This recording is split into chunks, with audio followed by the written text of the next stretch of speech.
Doesn't matter if it's on. All right, fine. It doesn't have me for some reason, but that's okay. You hear me, so that's good, right? You're hearing Yeah, me. I can For some hear you reason, the fine. camera's not on. You don't know what the story is. Maybe I don't I. have the right glasses on. I Okay, can't it's see okay. anything. Doesn't matter. As long as she hears me. Oh, here it is. Start Oh, video. okay, start video. For some reason it didn't. I love you, Kat. Love you. Love you. Oh, Alrie, it's so beautiful to see you and your gorgeous home. What a special treat I get. I get to see your beautiful home. I love it. It's beautiful. And you're beautiful. All right. Oh, Good. you're too complimentary. It's true, though. I only speak the truth, right? Okay, good, sweetheart. So what we're talking about today is we're asking Alrie Middlebrook, and she could give us a little bio about her and who she is. And then we're asking her the question is, what concerns you have about climate emergency in regards to the city of San Jose?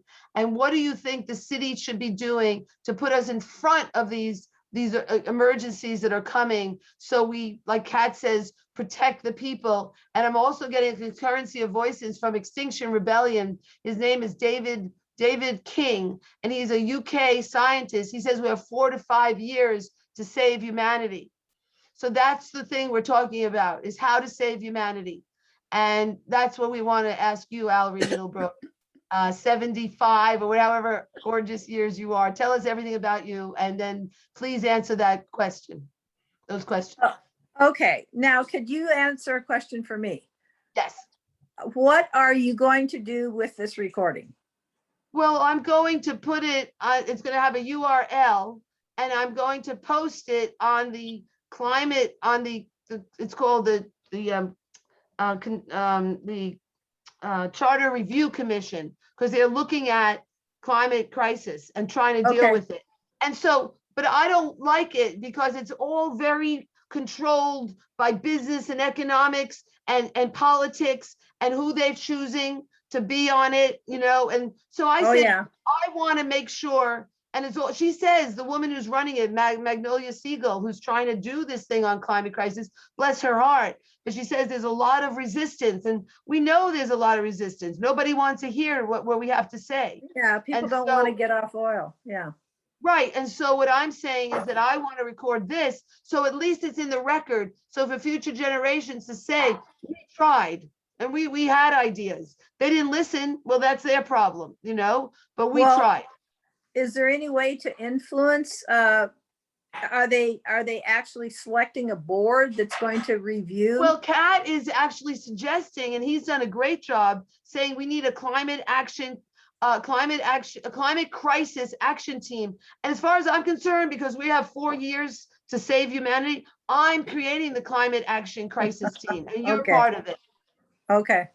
Well, I think it's good that you're doing it, and I'll answer the questions to the best of my ability based on the knowledge that I have. I have specific knowledge, and that's what I'll be talking about.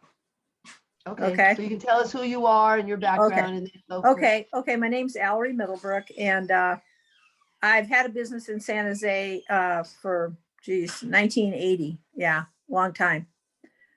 Different businesses, I wasn't always one business. I started other businesses and closed businesses down, and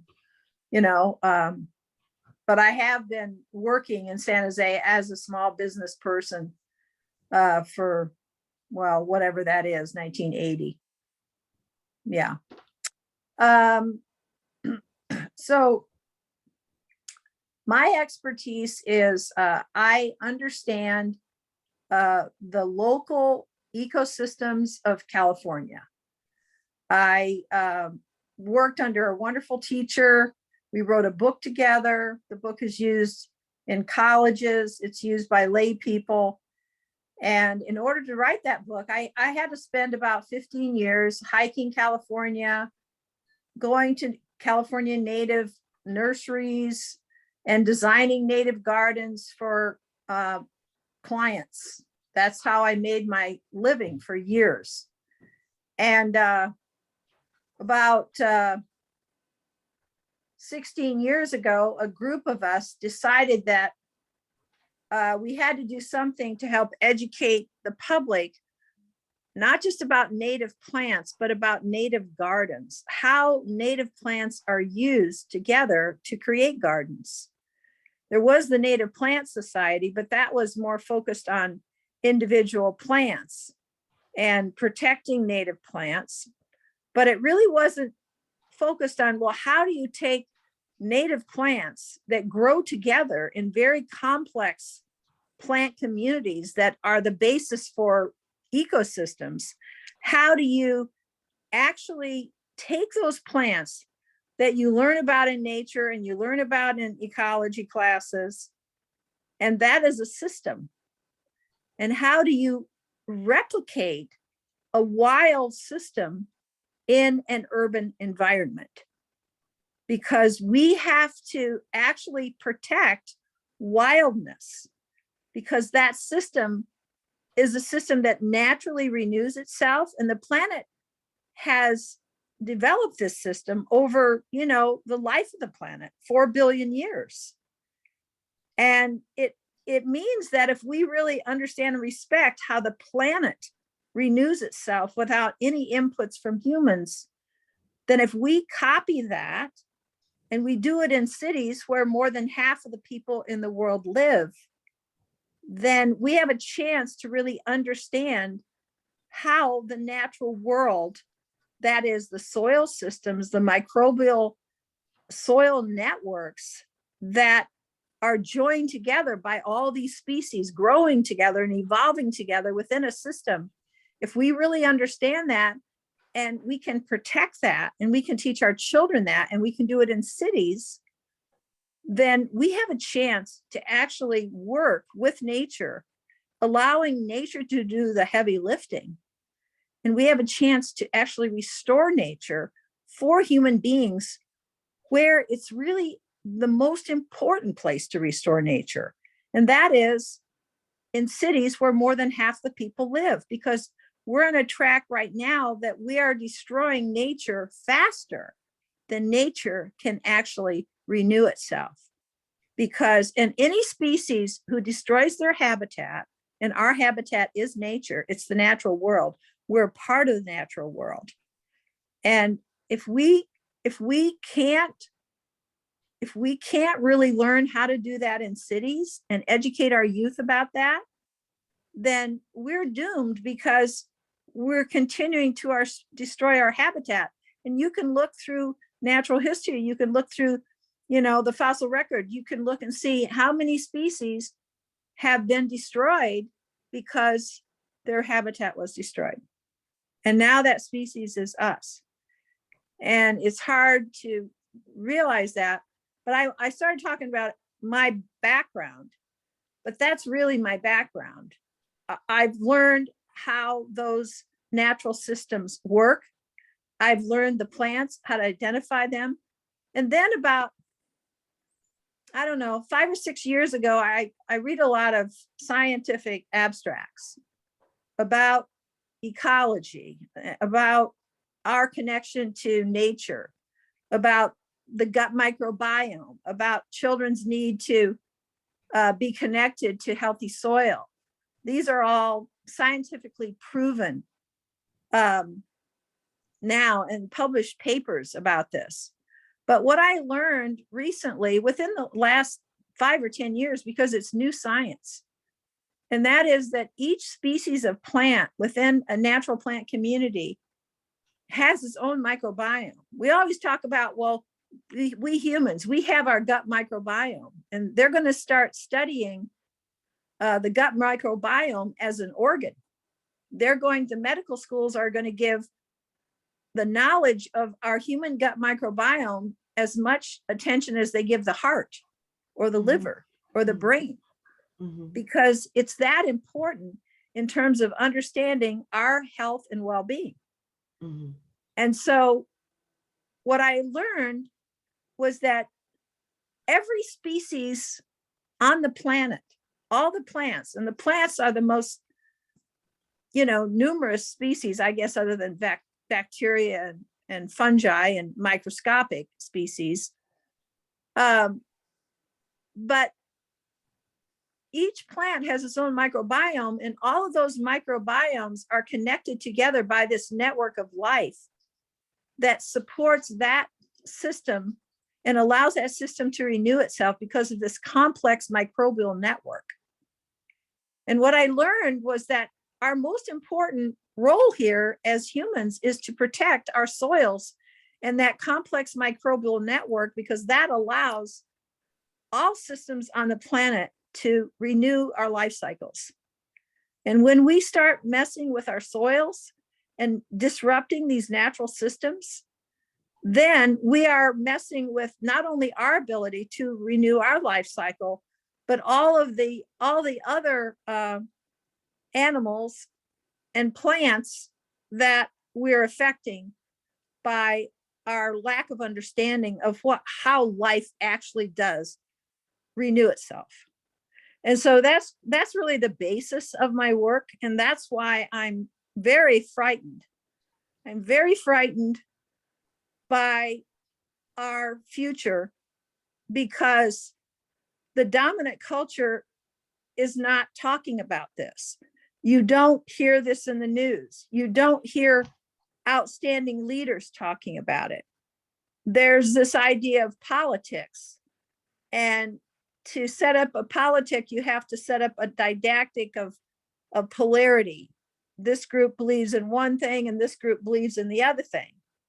And a lot of times the things that both groups believe in really don't have that much to do with the real issues of the day, with the real crises of the day. But they're a great diversion. Mhm. And that's kind of where we are right now. There's so many diversions, and so many people are going every which way. And a lot of it has to do with media. It has to do with distraction. It has to do with consumerism. You know, we could go on.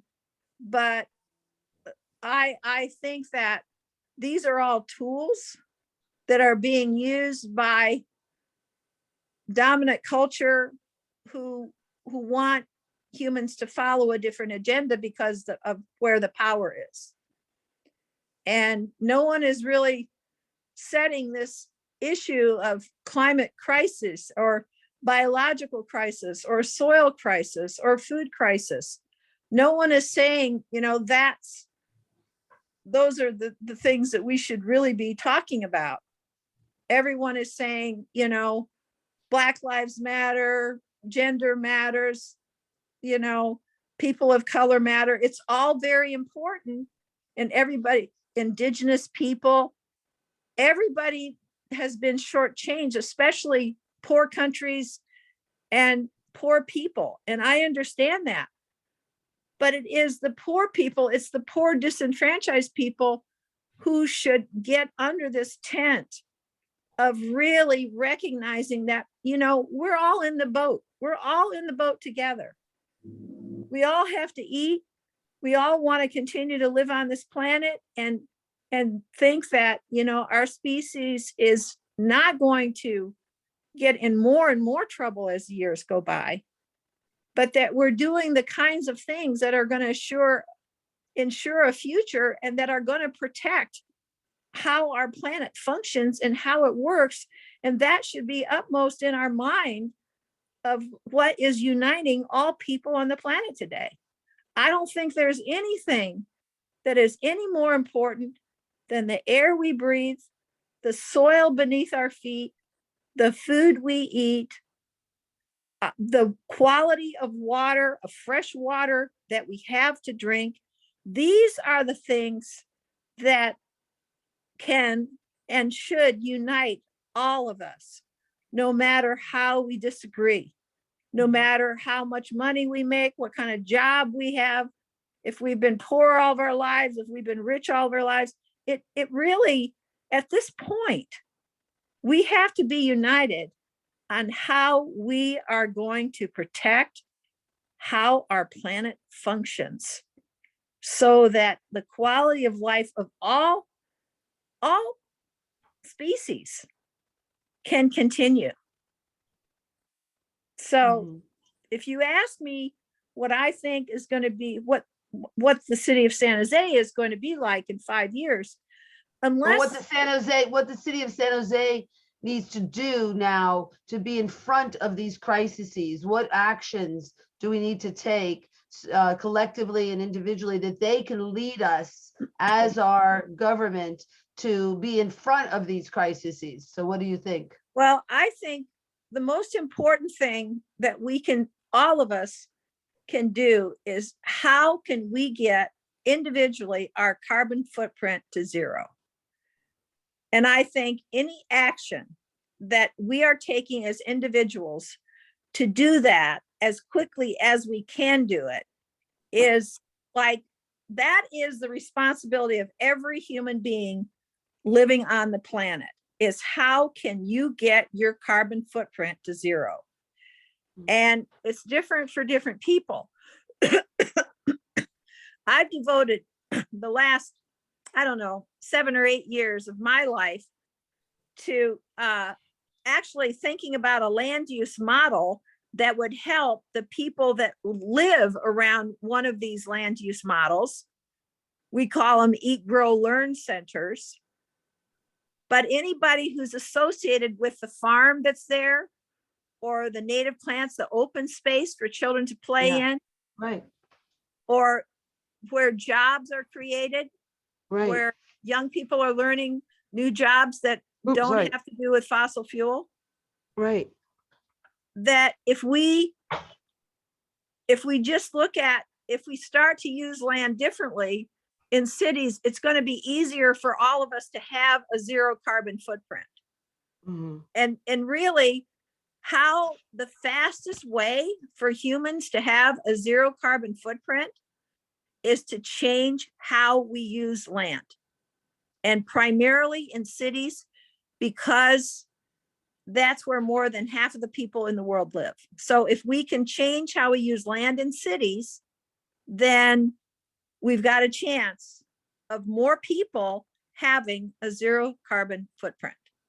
Right. And that's right. kind of the formula for the work that I've come up with. So what is this? If we start to use land differently, what are we doing? Well, the first thing we're doing is we're growing the food that we need to eat. We're controlling our own food supply. We're not relying on a corporation or big farmers to control our food supply. We're controlling our food supply. And we're training our young people how to grow food in a way that creates a zero carbon footprint.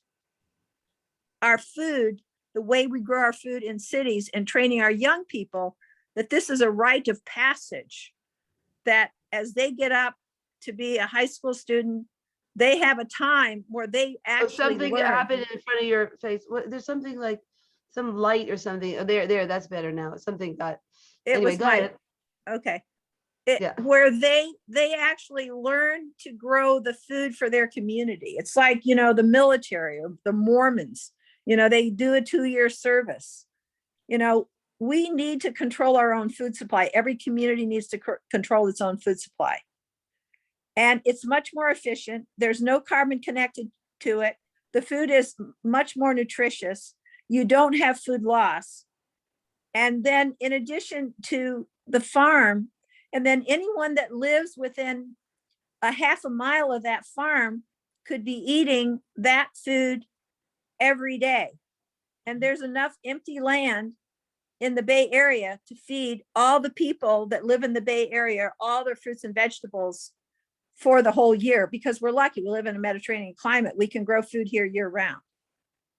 So controlling our food supply, utilizing the water that falls from the sky and managing the water and not pumping water from long distances, using the water that falls from the sky and being much more efficient about how we hold water and then draw water from underground aquifers and then replace water. And so, and then capturing the water that falls from the sky and using it, for our human needs, and reusing it and using it to grow our food. So what we're looking at is an Eat, Grow, Learn center with a working farm that's going to feed at least 500 people that live within walking distance of that farm. Mhm. that farm is also going to meet all of our human life cycle needs. Mhm. We have need for water. We have need for food. We have need for clean air. We have need for healthy soil. We have to handle our waste, Mhm. and we need to get around. So, and we have to have energy, but the energy is all alternative energy. It's not fossil fuel. The waste is using human waste to actually grow, fertilize our food, and heat our stoves and heat our houses. This is all done in other parts of the world. This is not new technology. Mhm. But if we can meet our needs locally and develop smaller systems Mhm. based on the number of people within an eco village or an eGrow-Learn center, Or an then agrihood too, call it agrihood, right? yeah, we could call it the agrihood. It's housing, it's a farm, it's, restoring the local ecosystems, the local plant communities. It's a teaching, training, and research program. It's a job creation program. It's making the jobs for our young people. Mhm. And then if we could network all these centers, these agri-hoods together, and we could study the benefits and the economics and actually continue to improve them by working as a network and sharing ideas Mhm. and sharing technologies Mhm. and improving the level of information and education that our young people are able to absorb from generation to generation, then we begin to see what the future of cities is going to look like.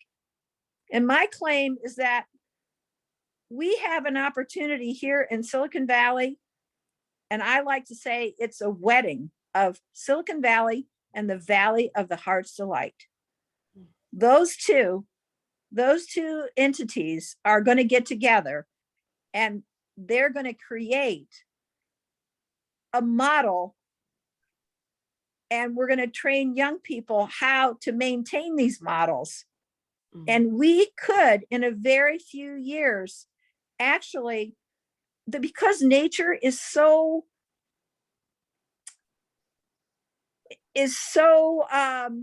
resilient, we have an opportunity in 2 years to produce the way we know how to build regenerative farms. And this is my field.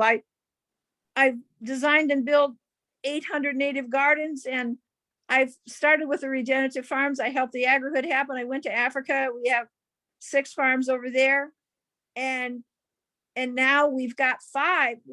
And if agrihood comes in as a full partner, we'll have 6 that are actually underway of the 25. And I've done that with volunteers, college interns, and very few staff. And like you did at 76 Race Street too. You took the asphalt Yeah. and turned it into the Heart's Delight. And Right. Now, and that 76 Hester, what do you call that? What do you call Hester Hester? Farm. Hester You Farm. call it Hester Farm? I love it. Yeah. Hester Farm, which is just a small farm, and yet that's what produces what you bring to our farmers market and your place at 76 Race Street, where you do canning and you have lessons, and you do a lot of wonderful things, and you bring it to our farmers market right here. And on Saturday, my husband and I are going to come with his electric bicycle and help you bring your food without fossil fuels. And that's what you can do. And nobody else is able to do that up there. You see how much comes in, right? It's all Right. car They're based and truck from based. Salinas. They're bringing it in, long distance away. I mean, Right. it's still better than dealing with a multinational Yeah. corporation Right. that's getting It's localer, but we need to get as Right. local as we can, which is you. right. And I'm just saying that the possibility of doing this and doing it really well and growing 6 to 10 times more food with a zero carbon footprint is the future. Right. This Right. Really. have to do. And Right. Land and use. It's the land use. it Yes. is land use. It is Mm. how we use the land to support human life in cities. Right. And because you've got people say, well, it's gasoline powered automobiles. Well, if you have everybody within walking distance or you're using alternative transportation, using bicycles, you're using public transportation, you're using electric cars. I don't care. As long as it's alternative, that's just one part of what humans need. The really important parts we can do so efficiently. We have the technology now, but this society cannot get off consumerism, and it cannot get off oil. And until the leadership and the landowners say, we have to do this, we have to get off oil, and everyone has to look at it as a personal goal, Every human being, how are you going to reduce your carbon footprint? Where the To government, zero. yeah, to zero, where the government comes in, or the schools, or the corporations, or the development companies, or the churches. This is who owns the land. They have to say, okay, everybody, we want everybody to reduce your carbon footprint to zero. We have to start right now. And this is what we're going to do to help you. We're going to build these centers. And we're going to start working with scientists, and we're going to support this job training program.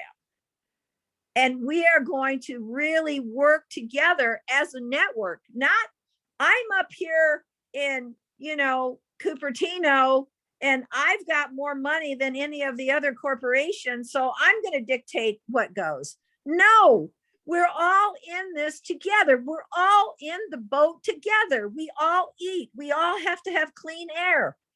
We have to get it right, and we have to do it collectively as a network of human individuals who have all said, I have to reduce my carbon footprint to zero. And if you are the CEO of a corporation, then you have a responsibility to help all of your employees reduce their carbon footprint to zero, and the people in the community where you are located. That is your responsibility, because you have more assets than one person does. So those landowners, they're going to help. They're going to get more people to reduce their carbon footprint to zero because they have the resources to do it. But if they don't kick in and they don't do it, then it's not going to be all of us in the boat. There's going to be somebody who's going to be rocking the boat, trying to control it, and then we're all going to perish. So it has to be a level playing field here. And if we do that, and we all say we're in this together, and nothing is more important than what we need to complete our life cycle, and we have to do it in the city, then we have a chance. Now, that's just my philosophy. That's what I've come to. Right. Yeah. And then the question I had, a couple of minutes of questioning was, like I feel with you about, I want you to be virtual, your meetings and your events, because when you set them up that I've got to come to your place, I don't want to come to your place. And so, but I want to participate in the meetings that you have and the groups that you have and the learning that you share with us and the people. Like, you have a lot of keynote speakers, but you want us all to come to the work, your facility. And this is where we're seeing that with the businesses. They want us to come to their facility. And there's a lot of I guess greed, I call it potential. There might be some corruption in that. Why do you want us to come to your facility? Okay, and you're not doing it local, and you're not making your work at your Center for Urban Sustainability available online, because you want us to come. And it's the same thing why corporations want us to come. And then I was looking at your site or something you sent me today. You said, okay, we're saving our, we're not, everybody bring their own forks and spoons, but there people are driving to your place to get to that meeting. You see what I'm saying, Alrie? Yeah, And but let me address Okay, good. this. We have to start living in a post-COVID world. We can't continue to not meet and not have But community. what about our carbon footprint to go to zero? That's what we have to say is our most important, not just recovering from Most COVID. We of the got to get people- together. Most I of the don't think we people really who do. come to most of the people who come to our center, we have a potluck every Monday night for community. We have a guest speaker once a month. It's to build community. Yeah, but What- I want you to do it virtual too, and you don't want to, and that bothers me because you're saying you want people to come, and this is the conflict we're having in the workplace too, is that, you know, and you're there, you're taking the externalities and allowing that as a business, whatever you are, if you're a nonprofit or Well, whatever it's you a are. community garden. You can't experience a community garden virtually, Tessa. Okay, but what about the fact that you could require people to walk or bike to your facility if they're gonna Well, come? you can't, what you have to do is you can present alternatives. Some people, most of the people who come to our events on Monday night, they walk there. The whole idea, and I mentioned this before, the whole idea with a community center, an eat, grow, learn center where you farm, you restore nature, you bring your youth in, you create jobs. The whole point of this is that it becomes a center in a post-COVID world, Tessa. Right. But it's Where gotta also be You can in a eat, zero, you can zero. eat local food. Right, you okay, you can just call it a post-COVID word, whatever, I agree. But our main issue is going to zero. And so are people coming to your place with their car? Anyone? I drive my car. I have an electric car, you know, but I Do drive you my have car. solar? Do you have solar on your roof, off-grid solar? I don't have solar on my roof. I try to get my husband to do it, and we're still arguing about that. But I Right. do plug my car into solar too. So I try to make a Where's your difference that solar? way. Where's the solar you plug in? Well, like when I find anything that's solar, I'll plug into it if I need Okay, a yeah, if you can charge. find, and okay, so this is where we're not walking the walk, and this is what has got to change. That's why I say it's got to be virtual because it doesn't have to be. But if it's going to be in person, and that's the beauty of what you're doing, is that you're an outside, you know, you train people to do gardening. And so then that's outside, right? That's good if it's Yeah, now gardening let me outside. say, we do a lot of things. We're opening up preschool. We're going to be teaching teachers how to teach children outdoors.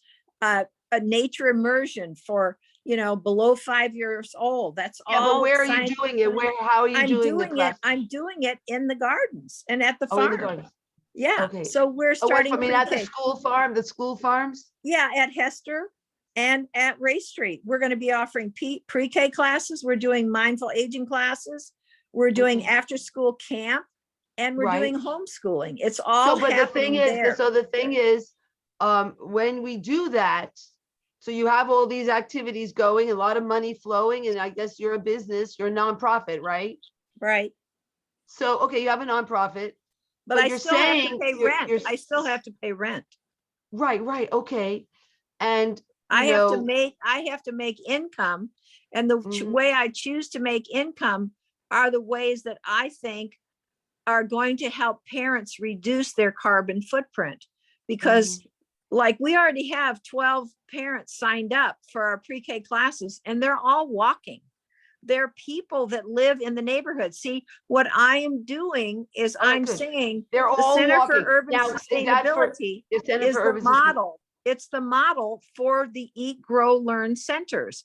We're working it out here. Now, some of them may be driving, but then we'll talk to them about reducing their carbon footprint. We're going to do that with every class we have.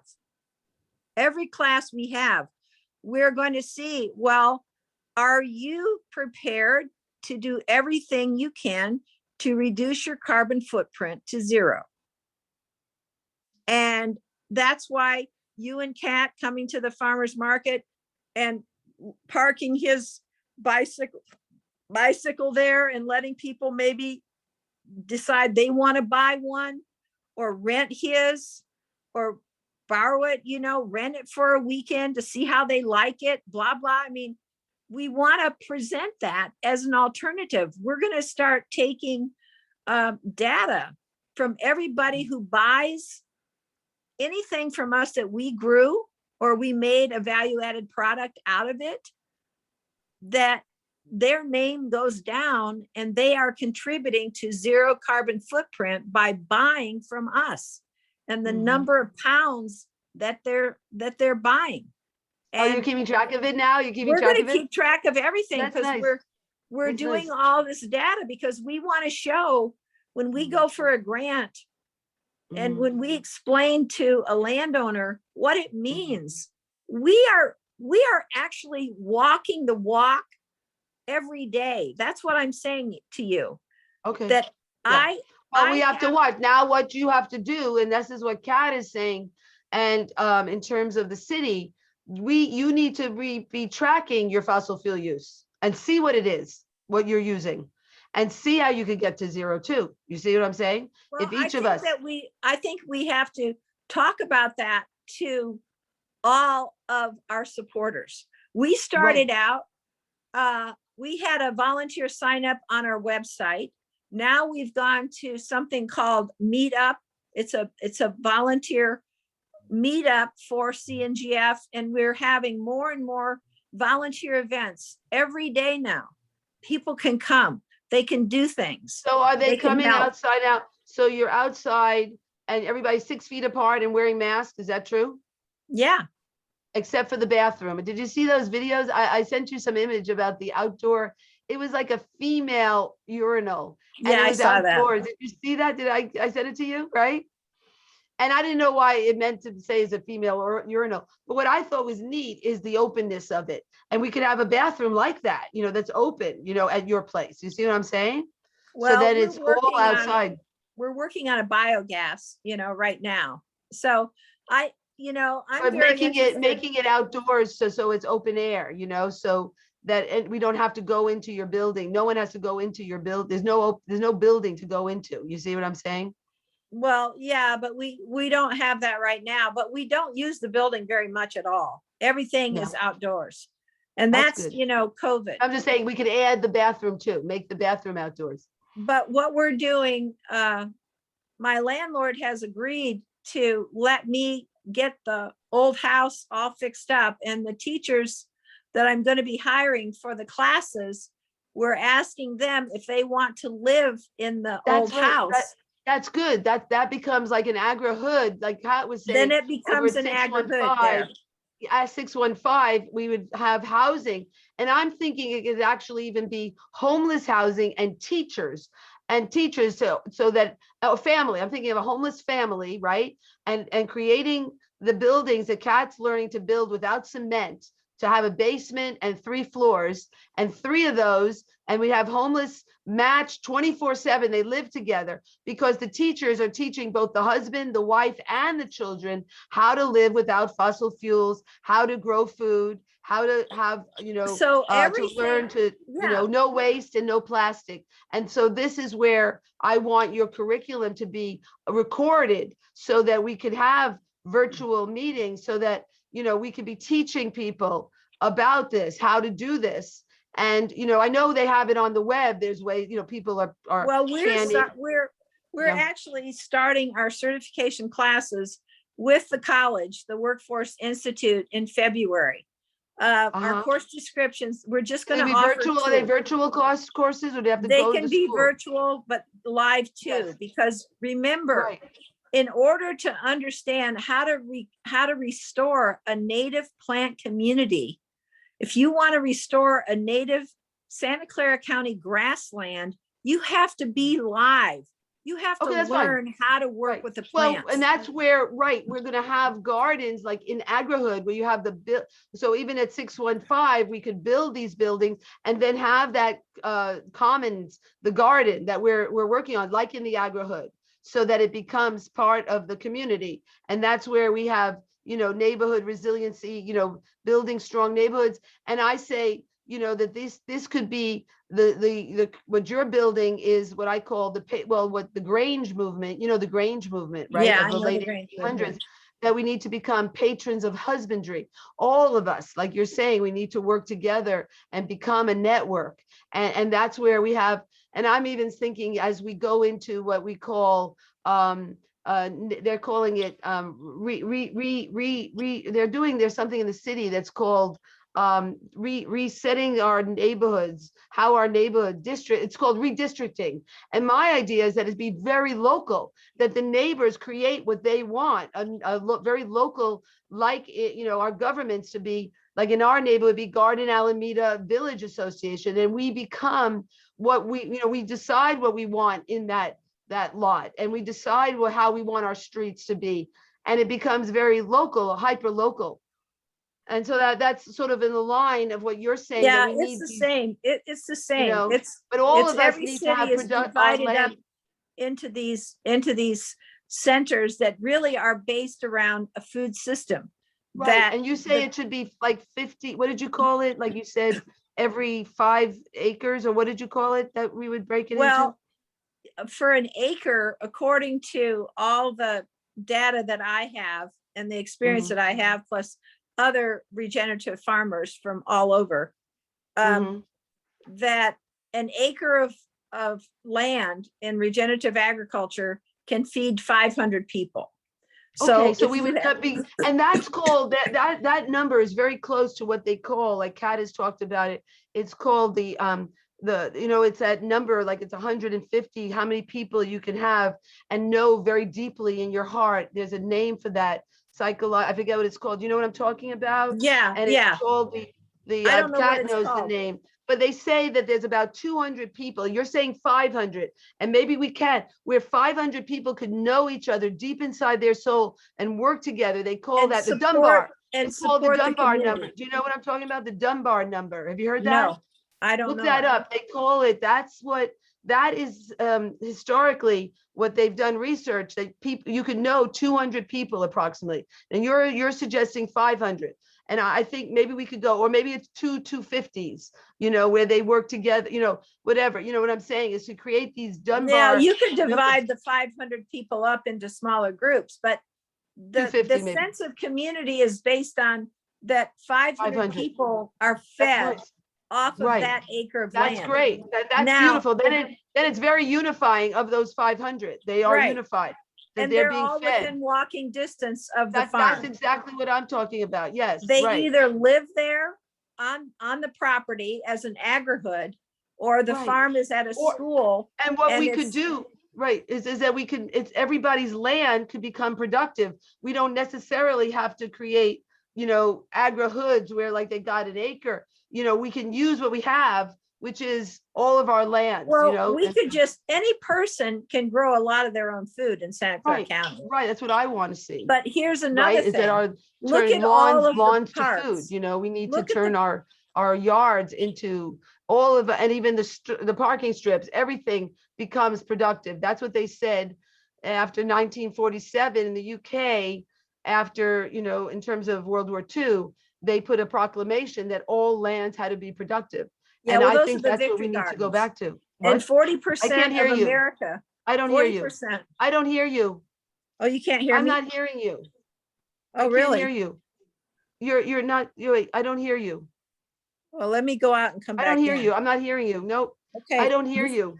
Oh, now I hear you. What? Now, wait, what happened? Did we lose you? I lost you? Oh. Oh. We lost Alrie.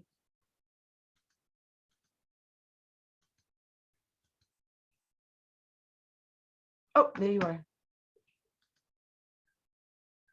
Hi. You're back. Are you hear me? You hear me? I see you. What happened? Are you there? Hi, Can you there hear you me? are. Yay! Okay. We're not that old. We did it. Yay. Us boomers. Go ahead. Okay. And you're even post boomer. Go ahead. All right. Now, what I want to say is that I want you to be patient, Tessa, because we can't get all the people, to not use their cars right now. What we do is we start something and people want to come back because they think it's the right thing to do, and they know they are reducing their carbon footprint. And then they get more involved, and then they reduce their carbon footprint in even more. And so we start in small ways, but what we're But we only doing, have 4 years. We only have 4 years. We got to get to zero. well, I know, but I still say we get this network of these 25 farms and learning centers together, job training centers. And then all the people that want this to happen, we're all committed to getting our carbon Right, because footprint we're down. building a hyper-local system right now. We're building this hyper-local system of 500. I love that. And that's what you're saying you're bringing to our city. What we need to do is to create these hyper-local villages. And that's what they say. Historically, we were the people that were in small villages connected to their landscape. And Yeah. that's Well, permaculture, you know. Yeah, that's the problem, is that we tried to scale up and become global, and solve Right. things globally. And nature does That not work fails. that way. Local Mm. ecosystems are I'll be right back. I'm small. listening. Yeah. They're small, listening. and we have Yeah. to fashion our communities. Our human communities have to be fashioned on ecological communities, because those systems are what renew themselves. And if we disrupt those small systems, then all hell is going to pay. And that's where we are right now. And we think we can solve these problems globally, and we can't. The only way we can solve the problems that we're facing today is in small communities locally, with each person accepting the responsibility to reduce their carbon footprint to zero. And that is the beauty of nature, because Mhm. nature solutions are elegant, they're Mhm. simple, and they're easy to copy. They're easy for us to copy. It's as easy as drinking a glass of water or having a bowel movement. That is what we do. We are connected to the natural world, and we have to get our antenna up and learn how to recreate that again. We've gotten too far away from it, and we can have an incredible life. We still have all this technology. We can still be connected on the internet. We can still learn amazing things, how to actually transform a parking garage into a farm. We know the technology to do that. How to transform a skyscraper in New York City into a farm that's producing food for all the people that live there. This can happen. There's no question about it. And that is what we have to do, because it's going to simplify our basic human needs. It's going to complicate, they say, oh, well, what about all these jobs? If these jobs are fossil fuel jobs, we can't afford to have them anymore. And people will learn. We have 4 years to go to zero, to save humanity. Maybe we don't all have to be employed. Maybe we won't need as much. Self-sufficiency. We need to go towards that, right? We'll have more time. I've read a lot about indigenous people's history, and I read journals that were written by the Spanish when they first came to California, and they observed the Indians that were living here. And they said that they had so much food here. And the indigenous population in California at the time the Spanish came here, Kat Anderson, who wrote a book called Tending the Wild, and she's an ethnoecologist, and she said there may have been up to 7 million indigenous people living in California. And they lived very well. They had better health than the Spanish who conquered them. They had better skin and teeth and excellent immune systems. And they would spend 5 hours eating a meal together because the food was so plentiful. And they did such a good job of managing the ecosystems. They used fire. They use fire to burn the meadows so that the ash would create, incredible seed germination. And they were seed collectors, and they lived very well. on their food supply, and they ate at least 1,000 different food plants. The indigenous people of California, the typical American is going to eat 12 food plants. Mhm. Right. So we have to look at indigenous. Another thing I read, that at any one time, 20% of California would be burning. There would be fires that the indigenous people would set, and they would control those fires. But let me then- say something about this. I want to say something. This is very important because there's a lot of talk about this. We need to burn and control burns. But look what happened in Santa Cruz. We had a controlled burn, right? It got out of control because of climate crisis, because everything is so dry. Kat says that we can no longer do that. What you're talking about, and this is what, Donald Trump is saying. A lot of people are saying, oh, we need to control our forests and things like that, the way the indigenous did it. And there's movies about it now. It was a big movie about it. And, it's a lot of BS, because right now we can't do that. It needs to be clarified. I just needed to say the that problem is because that it's so dry now. we let don't the have that. forest, we let the forest Right. grow Go too far. much. Whatever it is, it's too dry now to do It's any too of that fu- kind of it's technology. too much fuel, It's too much tinder. It's like so tinder dry. Look what happened in Santa Cruz. They just tried it. They tried to do a controlled burn. It got out of control. They had to start evacuating people because everybody's living everywhere, so close to the forest. And it's so dry. So that whole thing about the way the indigenous did it, that was all well and Well, good. we may not be able to do that now, for Can't sure. do it now. It's too dry.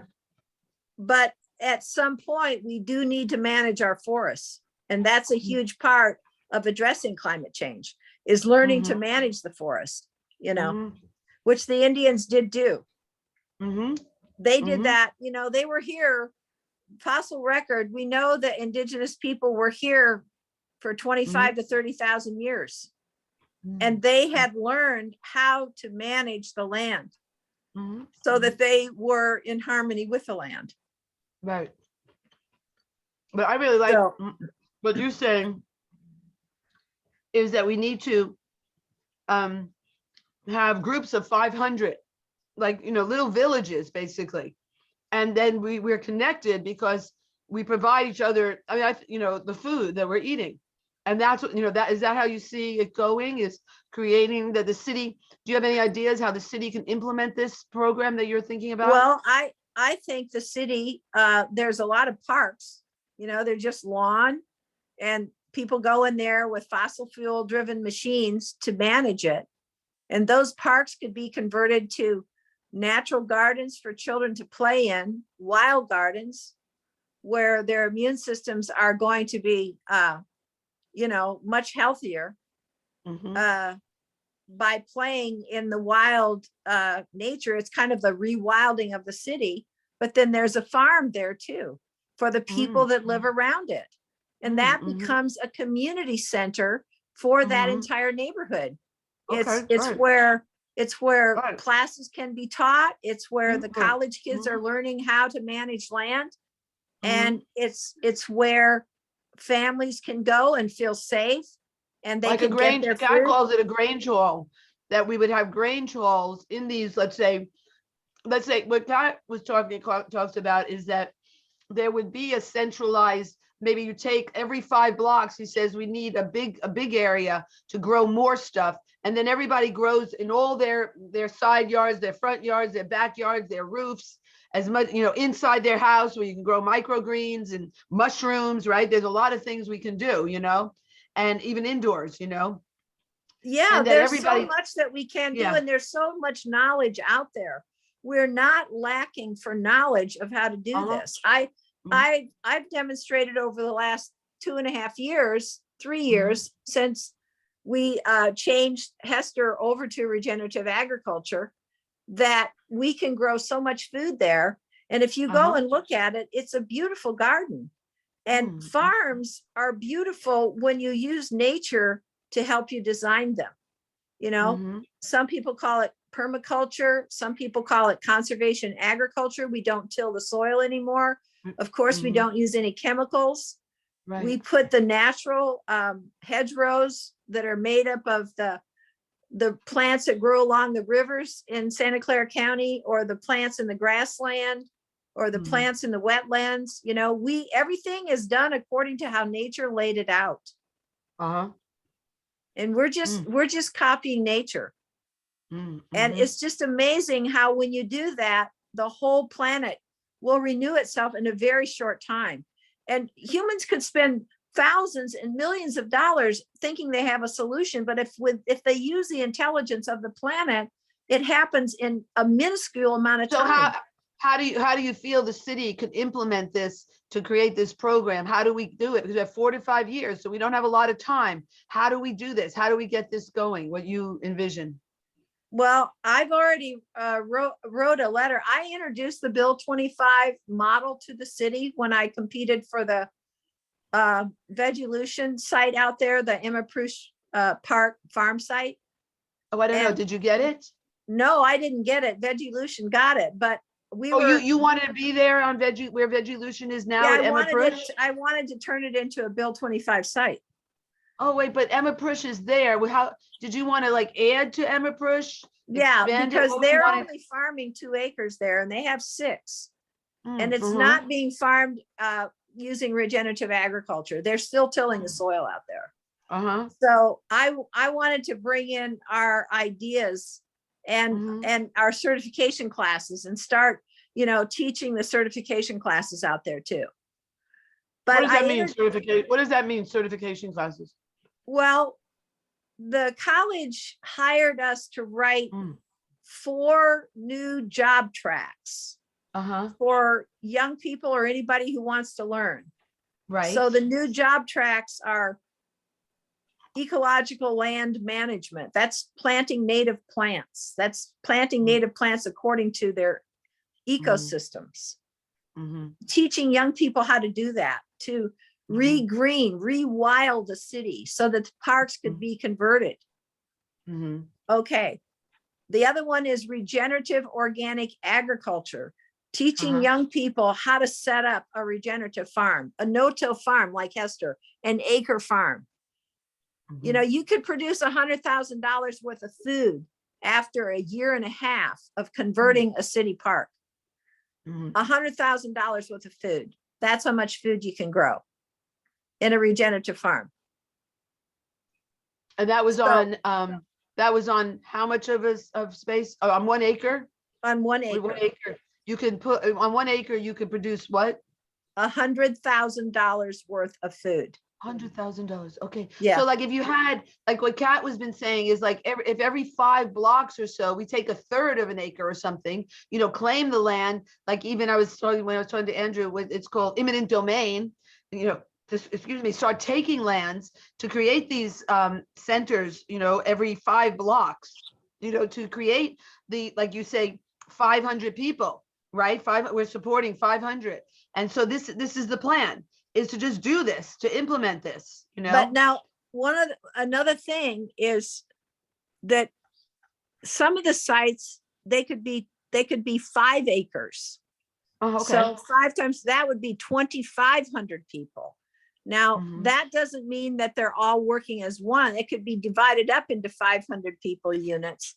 But Divide a up the lot 5 of the acre 5 farm- acres. A Yeah. 5-acre farm is feeding Right. 2,500 people. Right.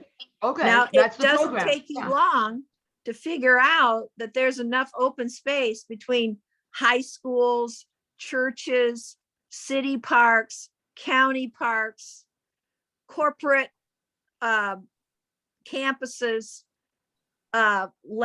big developments. It doesn't And what take you long. Kat says that as a biologist, scientist, any open land that's undeveloped, we should turn into food production. That's what he says. And it makes sense. So we don't have to tear down buildings or things like that. But So if we what you took- have to do is Yeah. you have to get the landowner of that open land committed to being a partner in the Bill 25, that he's going to Okay. support the job training program. He's going to support the research that's going to be conducted to network these farms together, because we want to change the course of history in this valley. We want Right. to show other communities that we've made a How job it can be creation. done. Yeah, how Right. it can be done. And we want to have the Right. data we want to have the data to show the difference it's making in the carbon footprint of each person associated with that farm, and also Right. their health and well-being. And we're building resilient communities, basically. That's what That's we are right. building. And it That's right. starts with growing food locally, That's right. and that's the truth. And so this is a concurrency of voices that you're bringing and saying, and you want to implement this. And I mean, and then that's what Kat says, that if we had open land that is undeveloped, now you're saying the problem is our general plan.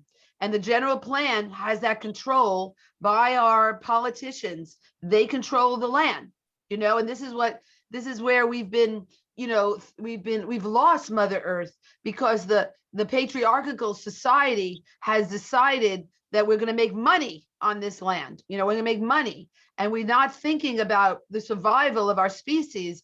That is, No, we you used to be a can't make matriarchal society. You don't necessarily want your food supply to make money.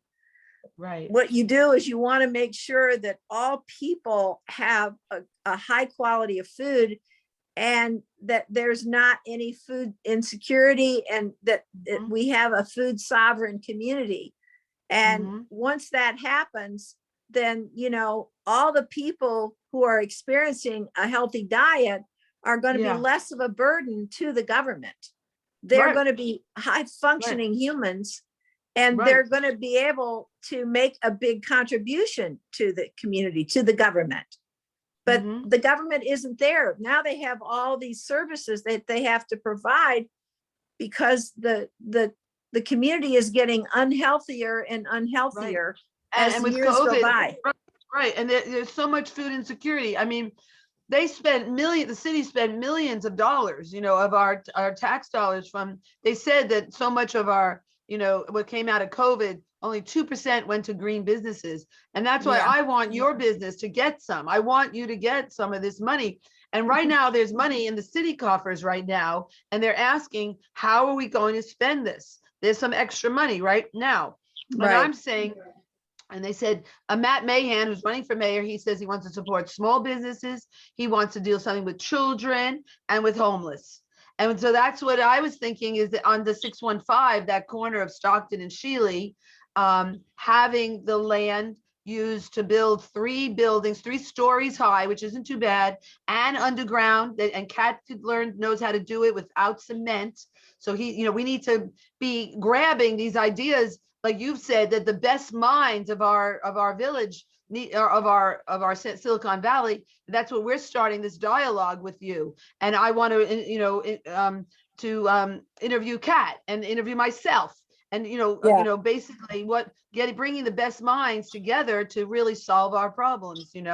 I've been on the phone too long with you, honey. Okay, sweetheart. I gotta hang up. Thank But you. I just wanted to say, in terms of what the city is going to look like in 5 years, everything is going to be more extreme. There's going to be more extreme weather events. There's going to be more displaced people. There's going to be more food insecurity. Everything that is today is going to get more extreme in 5 years. Okay. And, and that's why we have to really stop the model. And however the city has created all these plans, they're not relevant if we're not addressing each individual in the city, getting their carbon footprint to zero as soon as possible. Right. And that means the city has to change how they develop land. Right. And then you have this idea of building resilient communities based around connecting us to our landscape, which is, small villages, 500 people approximately. I mean, it really seems like real workable, and we could create this, and we can be a model for the rest of the world in San Jose. Be There's innovative. no question. But it's going to require all the landowners, and that includes the city, and that includes the county, and that includes the big corporations, and that includes the big developers, individual homeowners. Everybody is in this together. Everybody we to have work to together, make a commitment. Yeah. To grow food, right? To grow food. Well, and not just to grow food. It's a job training program. We have to educate our young people how to manage these centers once they're built. Who's going to grow the food in the future? We have to Right. train a whole generation of young people to know Right. how to manage land where all the Right. people have zero carbon footprint. Mhm, And if mhm. we can't train young people to do it, then, when people like me die, who's going to carry it on? Right. All right. We have to Right. We have start, to, it has to be a job training program all to right. instill Yeah. these young people with Right. this knowledge. Yeah, did you like that idea of though living, if I, this like at 615, a homeless building? I think I mean, it's a for great homeless idea. family, what? Homeless family, but then with four, and it's living 24/7. And then they have four teachers, like you would train your patrons of husbandry that you're training, right? They would live together and they would learn, and then they'd have the garden, the communal, so it'd be like a demonstration Well, anyway, resilient neighborhood. every one of these centers has to be a training center. We And, have yeah, to and- yeah, train. right, We right. cannot Eat, grow, just do learn. it. It has to be eat, grow, learn. Yes, it has to be Right. a training center Right. so that we Right. know that we're leaving our world for Mhm. our young people to know how to Mhm. manage it. And right now, we're Right. not there. Right. Right now. Okay, good. And Okay, if we so use that, all right. I love that's you. And what then I I was would thinking say there's so about much the money with future. homelessness, and there's so much money about our environmental crisis, but to get all of we have to solve so many of our problems all at once. So that was my And- idea with that. Yeah, all right. Well, it's nice So to talk it's to really, you.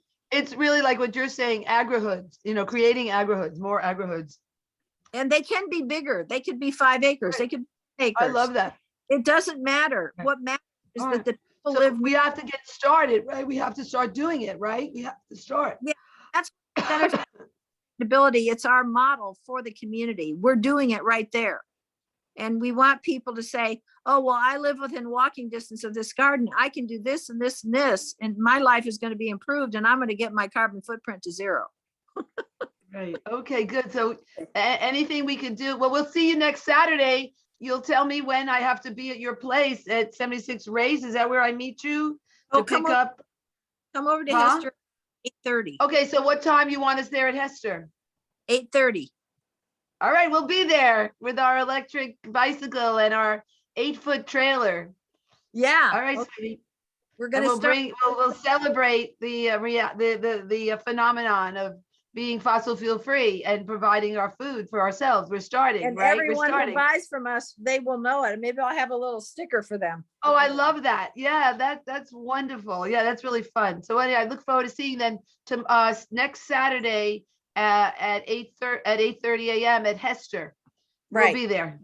All right, Okay. sweetheart. We love you. Thank you so All much. right. Thank you. Have a Bye-bye. good night. Bye-bye. You too. Bye.